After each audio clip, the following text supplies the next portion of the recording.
जो श्रीमद् भागवत का श्रवण करते हैं, जो श्रीमद् भागवत का अनुशीलन करते हैं, इसके सिद्धांतों को अपने जीवन में उतारते हैं, तत्क्षणात्, तत्क्षण ही, उसी क्षण ही, सद्यो, शीघ्र ही ईश्वरः हृदय वृद्धते, भगवान श्री कृष्ण उस श्रोता के हृदय में विराजमान हो जाते हैं। तो यहां पर सद्य और तत्क्षणात् शब्दों का प्रयोग हुआ। दोनों का तात्पर्य है अविलंब। श्रीमद् भागवत का अनुशीलन करने से अविलंब श्री कृष्ण हृदय में विराजमान हो जाते हैं, यह तात्पर्य हुआ। किंतु ऐसा प्रैक्टिकल में देखने को मिलता नहीं कि जो लोग अनेक वर्षों से श्रीमद् भागवत महापुराण का अनुशीलन कर रहे हैं, श्रवण कर रहे हैं, उनको आज तक भी उनके हृदय में श्री कृष्ण विराजमान नहीं हो पाए। और भागवत में कह दिया अविलंब, तत्क्षणात्, सद्यो, तो उसका क्या रहस्य है? हरे कृष्ण कृष्ण कृष्ण हरे हरे, हरे राम राम राम हरे हरे। इसका तात्पर्य है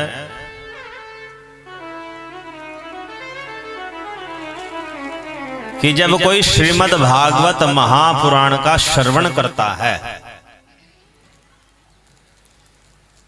तो श्रवण करते करते उसे श्रीमद् भागवत के सिद्धांतों का ज्ञान होता है।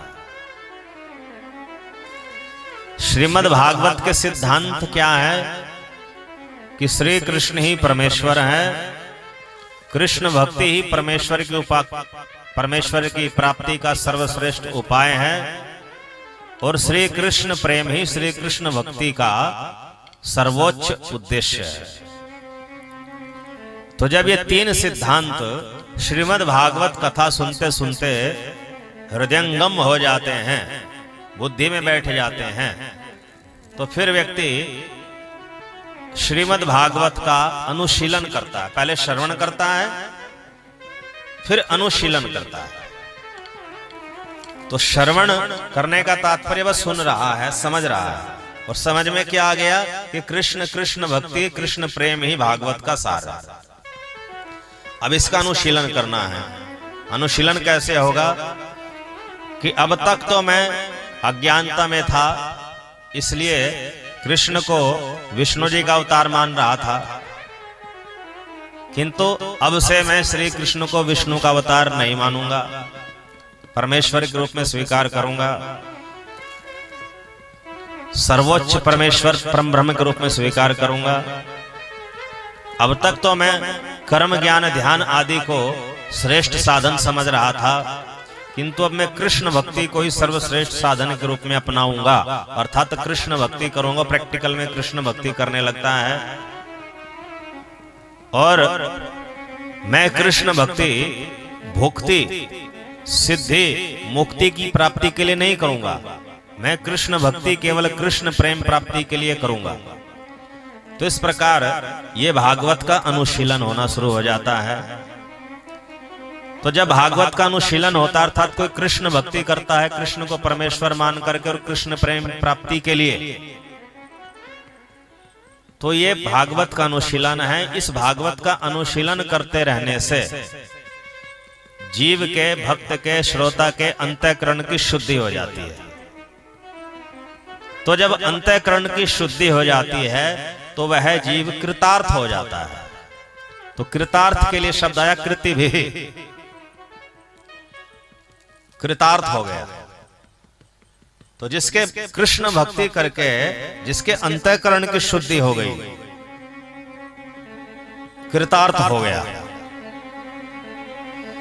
तो उस कृतार्थ भक्त के लिए आया है तत्क्षणात् सत्य, अविलंब श्री कृष्ण उसके हृदय में विराजमान हो जाते हैं। तो हर श्रोता के लिए नहीं कही गई बात। जो श्रीमद् भागवत का श्रवण करते करते अनुशीलन में लग गए, अनुशीलन करते करते जो कृतार्थ हो गए, अंतःकरण की शुद्धि हो गई, श्री कृष्ण के प्रति रति उत्पन्न हो गई, जातरति हो गई, अर्थात कृष्ण के प्रति भाव भक्ति जागृत हो गई, तो ऐसे कृतार्थ भक्त के हृदय में अविलंब श्री कृष्ण विराजमान हो जाते हैं।